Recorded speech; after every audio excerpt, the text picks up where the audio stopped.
നമസ്കാരം. ജയശങ്കർ, വള്ളുവനാട് മാട്രിമോണിയൽ, ഒറ്റപ്പാലം. ഇന്ന് പറയാൻ പോകുന്ന പെൺകുട്ടി ഐശ്വര്യ മേനോൻ. പൂയം നക്ഷത്രം, 29 വയസ്സ്. അവർക്ക് ഹോറോസ്കോപ്പ് പ്രൈമറി അല്ല. അതായത് നമ്മൾ സാധാരണ മാൻഡേറ്ററി എന്നൊക്കെ പറഞ്ഞ് പലരും കാട്ടാറുണ്ട്. ഇവർക്ക് അത്ര പ്രൈമറി അല്ല ഹോറോസ്കോപ്പ്. സീനിയർ ഡാറ്റ സയൻറ്റിസ്റ്റായിട്ട് പ്രശസ്തമായ ഒരു മൾട്ടിനാഷണൽ കമ്പനിയിൽ ബാംഗ്ലൂരിലാണ് വർക്ക് ചെയ്യുന്നത്. 16 ലക്ഷം രൂപ ശമ്പളം ആണ് കാട്ടിയിരിക്കുന്നത്. ആ കുട്ടിയുടെ ക്വാളിഫിക്കേഷൻ വന്നിട്ട് BTech കമ്പ്യൂട്ടർ സയൻസ് ആണ്. അമൃത വിശ്വവിദ്യാപീഠത്തിൽ നിന്ന് കോയമ്പത്തൂർ എന്നാണ് പാസ്സായിരിക്കുന്നത്. അച്ഛൻ ഡിപ്പാർട്ട്മെന്റ് ഓഫ് അറ്റോമിക് എനർജിയിലെ സയൻറ്റിസ്റ്റ് ആയിട്ട് റിട്ടയർ ആയ സാറാണ്. അമ്മ ഹോം മേക്കറാണ്. Sister married and settled at USA. അതായത് എൽഡർ സിസ്റ്ററാണ്. അവർ മാരേജ് കഴിഞ്ഞിരിക്കുന്നു, US സെറ്റിലാണ്. ഈ കുട്ടിയുടെ വിദ്യാഭ്യാസം സ്കൂളിംഗ് കംപ്ലീറ്റ്, അതായത് ബോൺ ആൻഡ് ബോട്ട് ഔട്ട്സൈഡ് കേരളയാണ്. കാരണം KVയിലാണ് കുട്ടി പഠിച്ചിരിക്കുന്നത്. അച്ഛൻ അറ്റോമിക് എനർജി ഡിപ്പാർട്ട്മെൻറ്റിലായിരുന്നു. അപ്പോൾ പല സ്ഥലങ്ങളിലായിട്ടുള്ള പഠനങ്ങളായിരുന്നു KVയിൽ. നാട്ടിൽ പഠിച്ചിട്ടില്ല എന്നാണ് പറഞ്ഞതിൻ്റെ അർത്ഥം. കേരളത്തിൽ പഠിച്ചിട്ടില്ല ആ കുട്ടി. 30 വയസ്സ് തൊട്ട് 34 വയസ്സ് വരെയുള്ള കുട്ടികളെയാണ് അവർ പ്രിഫർ ചെയ്യുന്നത്, ആൺകുട്ടികളെ. ഒരിക്കൽ കൂടെ ഐശ്വര്യ മേനോനെ കുറിച്ച് ഞാൻ പറയാം. ഐശ്വര്യ മേനോൻ പൂയം നക്ഷത്രം,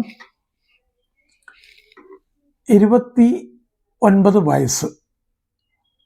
ഒരു അപ്പർ മിഡിൽ ക്ലാസ് ഫാമിലിയാണ്. സീനിയർ ഡാറ്റ സയൻറ്റിസ്റ്റായിട്ട് പ്രശസ്തമായ ഒരു മൾട്ടിനാഷണൽ കമ്പനിയിൽ ബാംഗ്ലൂരിലാണ് വർക്ക് ചെയ്യുന്നത്. 16 ലക്ഷം രൂപ സാലറി കാട്ടിയിട്ടുണ്ട്. അച്ഛൻ സയൻറ്റിസ്റ്റായിട്ട് ഡിപ്പാർട്ട്മെന്റ് ഓഫ് അറ്റോമിക് എനർജി അവിടുന്ന് റിട്ടയർ ആയ സാറാണ്. അമ്മ ഹോം മേക്കറാണ്. ഒരു സിസ്റ്ററുണ്ട്. അവർ മാരീഡ് ആൻഡ് സെറ്റിൽഡ് ആണ്, US ഈ കുട്ടിയുടെ സ്കൂളിംഗ് മുഴുവൻ, അതായത് അപ് ടു 12th വരെ കേന്ദ്രീയ വിദ്യാലയത്തിലായിരുന്നു. അത് കേരളത്തിൽ നിന്ന് പുറത്തായിരുന്നു.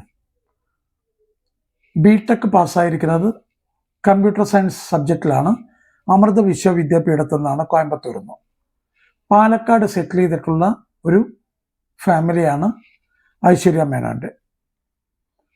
താല്പര്യമുള്ള ആൺകുട്ടികളുടെ രക്ഷിതാക്കൾക്ക് തീർച്ചയായിട്ടും വള്ളുവനാട് മാട്രിമോണിയലായിട്ട് ബന്ധപ്പെടാം. ഫർദർ വിവരങ്ങൾ ഞാൻ എടുത്തു തരുന്നതാണ്. എല്ലാ വീഡിയോകളിലും പറയുന്ന 1-2 കാര്യങ്ങൾ ഈ വീഡിയോയിലും ആവർത്തിക്കാൻ ആഗ്രഹിക്കുകയാണ്. വിവാഹപ്രായമെത്തിയ കുട്ടികൾ വീട്ടിൽ ഉണ്ടെങ്കിൽ പൊതുവെ കാണുന്നത് അച്ഛനമ്മമാർക്ക് കുറച്ച് ടെൻഷനാണ്. ഇവരുടെ വിവാഹം ഇനിയിപ്പോൾ എങ്ങനെയൊക്കെ നോക്കണം, എന്തൊക്കെ ചെയ്യണം, ആകെ എല്ലാ കാര്യത്തിലും ഒരു ടെൻഷനാണ്. പണ്ടത്തെ പോലെയല്ല. അപ്പോൾ അതൊക്കെ ഒന്ന് എങ്ങനെ നമുക്ക് ടെൻഷൻ ഒഴിവാക്കാം എന്നുള്ളതിനെ പറ്റിയിട്ടുള്ള 2-3 കാര്യങ്ങൾ പറഞ്ഞിട്ട് ഞാൻ ഈ വീഡിയോ ഇവിടെ അവസാനിപ്പിക്കാം. ഒന്ന്, ഏത് കുട്ടിക്കാണ് അല്ലെങ്കിൽ മകള് ആർക്കോ ആണോ വിവാഹം നോക്കുന്നത് എങ്കിൽ ആ കുട്ടിയുമായി അച്ഛനമ്മമാർ നന്നായിട്ടൊന്ന് സംസാരിക്കുക. അവരുടെ അഭിപ്രായങ്ങൾ മൊത്തം കേൾക്കുക. പല കാര്യങ്ങൾ അവർക്ക് പറയാനുണ്ടാവും. ജോലി ഇന്നത് വേണം, ഇന്ന ക്വാളിഫിക്കേഷനെങ്കിലും ആയിരിക്കണം, ഹൈറ്റ്, വെയിറ്റ്, ലൊക്കേഷൻ, ഈ വക പല കാര്യങ്ങളും അവർക്ക് പറയാനുണ്ടാവും. എല്ലാം 100% മാച്ച് ആവില്ലെങ്കിൽ പോലും തീർച്ചയായിട്ടും നമ്മൾ അത് കേട്ടിരിക്കണം. അതായത് അച്ഛനമ്മമാർ ഇതൊക്കെ ഒന്ന് മനസ്സിലാക്കി വെക്കണം. രണ്ടാമത്തെ കാര്യം, നിങ്ങളുടെ കുടുംബത്തിൽ, തറവാട്ടിൽ, ഇത് ദൈവവിശ്വാസികൾ മാത്രം ചെയ്താൽ മതി. കുടുംബത്തിൽ കുടുംബക്ഷേത്രം അല്ലെങ്കിൽ ധർമ്മദൈവങ്ങൾ അല്ലെങ്കിൽ നാഗങ്ങൾ, വെളുത്തങ്കാവ്, ഇങ്ങനെയൊക്കെയുള്ള വല്ല ദൈവിക സാന്നിധ്യങ്ങൾ ഉണ്ടെങ്കിൽ തീർച്ചയായിട്ടും ഒന്ന് പ്രാർത്ഥിക്കുക. നന്നായിട്ട് തന്നെ പ്രാർത്ഥിക്കണം. അടുത്ത സ്റ്റെപ്പ് ഒരു പ്രൊഫൈൽ എഴുതി ഉണ്ടാക്കുക. ഈ പ്രൊഫൈൽ എഴുതി ഉണ്ടാക്കി കഴിഞ്ഞാൽ പ്രൊഫൈൽ എഴുതി ഉണ്ടാക്കുമ്പോൾ ശ്രദ്ധിക്കേണ്ട കാര്യങ്ങൾ, ഒന്ന്, ജാതകത്തിനെ പറ്റി വല്ലാതെ ഡീറ്റെയിൽ ആയിട്ട് എഴുതാതിരിക്കുക. ഒന്ന്. രണ്ടാമത്തെ കാര്യം, എഡ്യൂക്കേഷൻ ഡീറ്റെയിൽ ആയിട്ട് എഴുതുക, ജോബ് ഡീറ്റെയിൽ ആയിട്ട് എഴുതുക, സാലറി കൃത്യമായിട്ട് എഴുതുക. മെഡിസിൻ വല്ലതൊക്കെ കഴിക്കുന്നുണ്ടെങ്കിൽ അത് ഒന്നുമില്ലെങ്കിൽ പ്രൊഫൈലിൽ എഴുതാം, അല്ലെങ്കിൽ വിളിക്കുന്ന സമയത്ത് കൃത്യമായിട്ട് പറയണം. അപ്പോൾ ഈ വക കാര്യങ്ങളൊക്കെ ഒന്ന് മസ്റ്റായിട്ട് ശ്രദ്ധിക്കുക. മറ്റുള്ള എല്ലാ കാര്യവും ഉണ്ടാവും, പേര്, ഹോറോസ്കോപ്പ്, അതായത് നാള്, സ്റ്റാർ എന്താണെന്നുണ്ടാവും, ഹൈറ്റ്, വെയിറ്റ്, എല്ലാ കാര്യങ്ങളും ഉണ്ടാവും. അച്ഛൻ്റെ ജോലി എന്തായിരുന്നു, അമ്മയുടെ ജോലി എന്തായിരുന്നു, ഇതൊക്കെ എല്ലാ കാര്യങ്ങളും വെക്കുന്ന സമയത്ത് കൃത്യമായിട്ട് ഈ കാര്യങ്ങളും കൂടെ, ഞാൻ നേരത്തെ പറഞ്ഞ കാര്യങ്ങളും കൂടെ അതിൽ മെൻഷൻ ചെയ്യണം. അതിനുശേഷം നല്ല ഒരു മാട്രിമോണിയൽ സൈറ്റിൽ പോയിട്ട് രജിസ്റ്റർ ചെയ്യണം. ഈ നല്ല മാട്രിമോണിയൽ സൈറ്റ് എന്ന് പറയുന്നത് കണ്ടുപിടിക്കൽ ഒരു ബുദ്ധിമുട്ടാണ്. പൊതുവെ എല്ലാവരും നല്ല മാട്രിമോണിയൽ സൈറ്റുകൾ തന്നെയാണ്, അവരാരും കുറ്റം പറയാൻ പറ്റില്ല. പിന്നെ നമുക്ക് യോജിച്ച പ്രൊഫൈൽ കിട്ടാത്തത് കൊണ്ട് അവർ തരുന്നില്ല എന്ന് മാത്രമേ ഉള്ളൂ. അപ്പോൾ അവ ചേരുന്ന സമയത്ത് അല്ലെങ്കിൽ അവിടെ രജിസ്റ്റർ ചെയ്യുന്ന സമയത്ത് കൃത്യമായിട്ട് ചോദിക്കുക, ഏകദേശം എത്ര പ്രൊഫൈൽ കിട്ടും. കൃത്യമായിട്ട് അവർക്ക് പറയാൻ പറ്റില്ല, എന്നാൽ ഒരു അപ്രോക്സിമേറ്റ് ചോദിക്കുക, എത്ര രൂപയാണ് നിങ്ങളുടെ ചാർജ്, വിവാഹം ശരിയായി കഴിഞ്ഞാൽ എത്ര രൂപ നിങ്ങൾ വാങ്ങിക്കും, എന്തൊക്കെയാണ് നിങ്ങൾ ഈ രജിസ്ട്രേഷൻ സമയത്ത് തരുന്ന പൈസയ്ക്ക് നിങ്ങൾ എന്തൊക്കെ സർവീസുകളാണ് തരിക, കൃത്യമായിട്ടെല്ലാം ചോദിച്ച് മനസ്സിലാക്കുക. അത് നിങ്ങൾക്ക് ഓക്കെ ആണെങ്കിൽ നിങ്ങൾ അവിടെ രജിസ്റ്റർ ചെയ്യുക. കാരണം ഒരു വഴക്കോ ബഹളത്തിനോ പോവരുത്. വിവാഹം പെട്ടെന്ന് അങ്ങ് ശരിയായി കഴിഞ്ഞാൽ ഇത്ര പൈസ അന്ന് പറഞ്ഞു, ഇത്ര പൈസ ഇന്ന് പറഞ്ഞു, അങ്ങനെയൊന്നും പറഞ്ഞിട്ട് ഒരു ബഹളം ഉണ്ടാവരുത്. അതുകൊണ്ടാണ് ഇത് ഞാൻ കൃത്യമായിട്ട് പറയുന്നത്. അത് ചോദിക്കണം. വിവാഹത്തിൻ്റെ ഓരോ സ്റ്റെപ്പും ഒരു ടെൻഷനും ഇല്ലാതെ മുന്നോട്ട് പോകണം. അങ്ങനെ ഈ മാട്രിമോണിയൽ ആളുകൾ നിങ്ങൾക്ക് പ്രൊഫൈലുകൾ അയച്ചു തരും.